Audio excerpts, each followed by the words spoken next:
오늘도 지난 영상에 이어 미국의 풀리처상 수상작가 애니 프루의 단편소설 와이오밍의 주지사들에 대해 생각해 보겠습니다.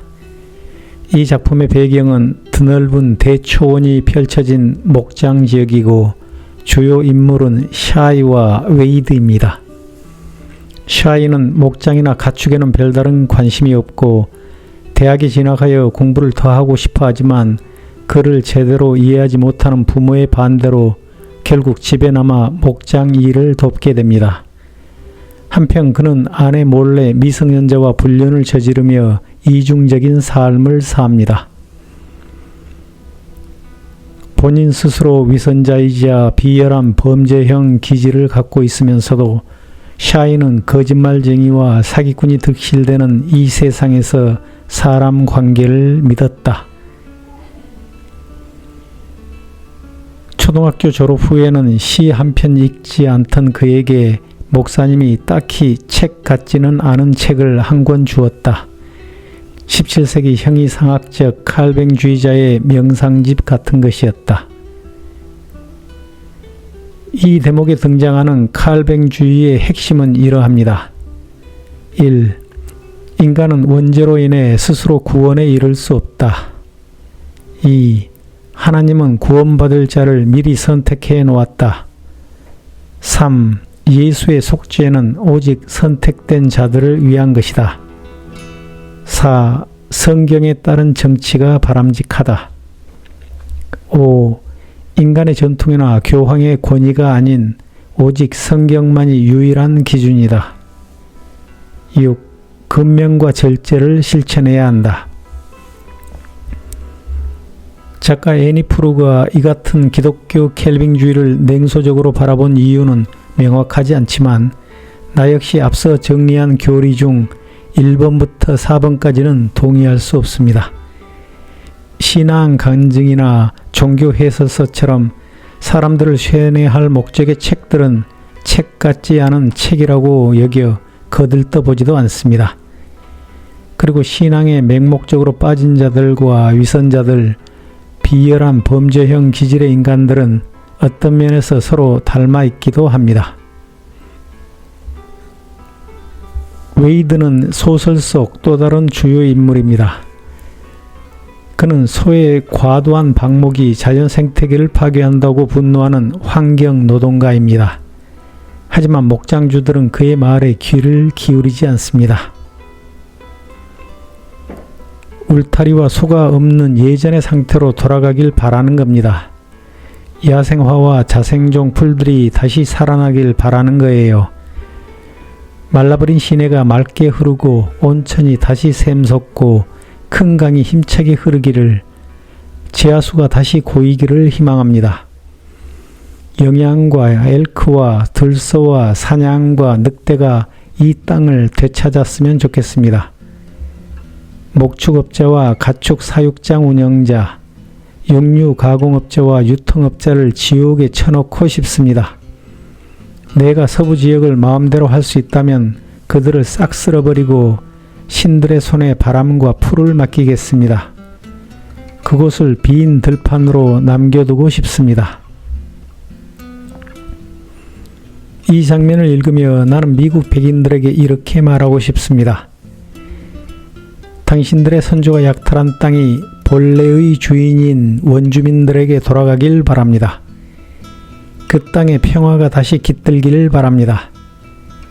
말라버린 인정이 맑게 흐르고 파괴된 자연이 회복되며 영양과 엘크, 들소와 사냥, 늑대 그리고 원주민이 그 땅을 되찾았으면 좋겠습니다.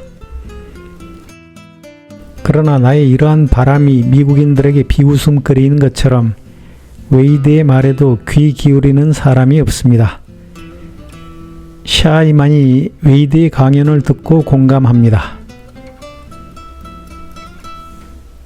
강연이 끝나고 연단으로 나가 강연자의 책을 사서 사인을 받고는 같이 한잔 하지 않겠느냐고 한 사람은 샤이뿐이었다. 웨이드는 샤이에게 목축에 반대하는 이야기를 늘어놓으며 이렇게 말합니다. 친절함이 통하지 않고 설득이 제구실을 못할 때 불과 싸우려면 불을 들고 싸워야 합니다. 사람들이 이해하는 것은 힘뿐이에요. 들어보세요. 우리에게 당신이 필요해요. 나는 이 말에 깊이 공감합니다. 부자 기득권층들의 갑질이 대화와 설득으로 바뀌지 않을 때 서민들은 뭉쳐서 싸워야 합니다. 약자들의 단결된 힘이 강자를 이길 수 있습니다. 지금 우리나라에서 윤석열이 파면되었지만 최근에 대법원 판결을 보듯이 악독한 불로 싸우는 독재 잔당들과 싸우려면 민주 세력도 그들보다 더 지독한 불을 들고 싸워야 합니다. 샤이는 웨이드에게 이렇게 말합니다. 저도 함께 하고 싶습니다. 거기 끼워주세요. 내가 그 망할 놈의 소들을 다 죽여버릴 테니. 작가는 스키퍼 할머니의 입을 빌려 이렇게 말합니다. 목축업자들은 자기들 하고 싶은 대로 해야 하는 사람들이다. 그리고 그런 사람들이 내 이웃이란다. 그 사람들 마음에는 장기적인 결과 같은 건 없어. 그건 사치지. 이 말은 한국의 일부 갑질하는 부자 기득권층, 독재자, 독재 추종자들에게도 유효합니다. 그들은 항상 자기들 하고 싶은 대로 하고 장기적인 공동체의 미래가 아닌 눈앞의 손익계산에만 매달립니다. 탐욕에 사로잡힌 그들을 변화시키기란 거의 불가능할 것입니다. 그들에게는 강남이든 감옥이든 민주사회와는 거리를 둔 채 살아가게 하는 수밖에 없어 보입니다. 작가는 또 이렇게 말합니다. 한번 몸에 밴 습성은 숨이 붙어있는 한 버리기 힘든 법이다. 세계의 식량 공급량을 조절하기 위해 목장 주인들과 농부들을 조정하려는 사람들이 만든 힘센 국제 집단이 있단다. 누가 죽고 사는지를 결정하는 건 결국 그 사람들이지. 샤이의 집 거실에서 웨이드는 액자 속 사진을 보고 묻습니다.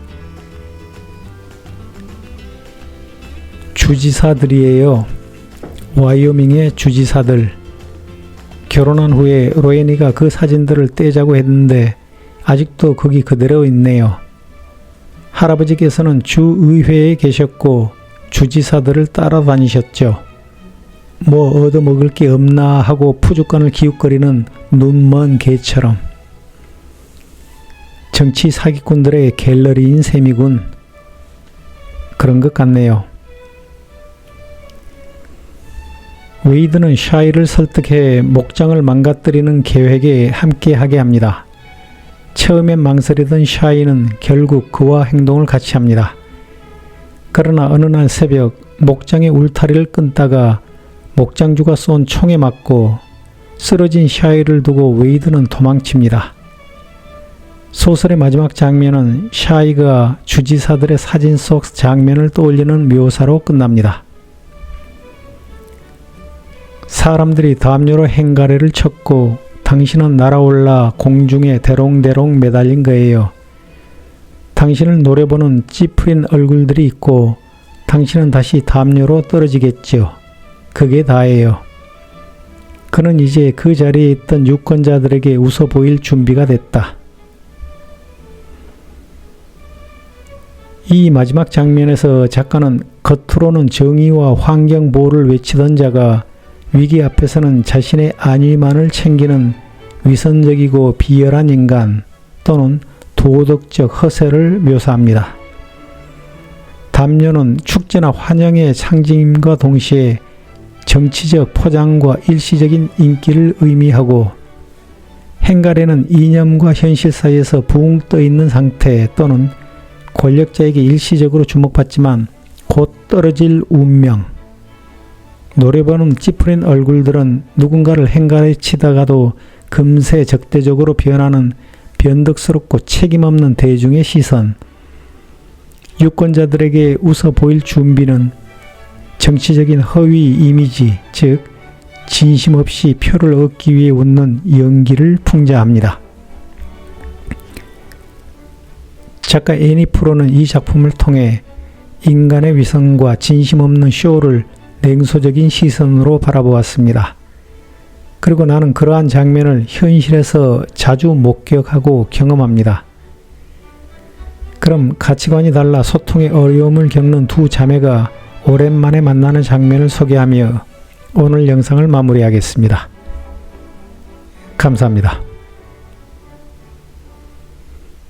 며칠 동안은 혈연의 정과 추억을 나눴지만 그 다음엔 이야기거리가 떨어졌다. 자매는 이제 서로의 삶이 동떨어져 있으며 함께 나눌 수 있는 친밀함보다는 고작 겉핥기식 대화가 기대할 수 있는 전부라는 사실을 깨달았다.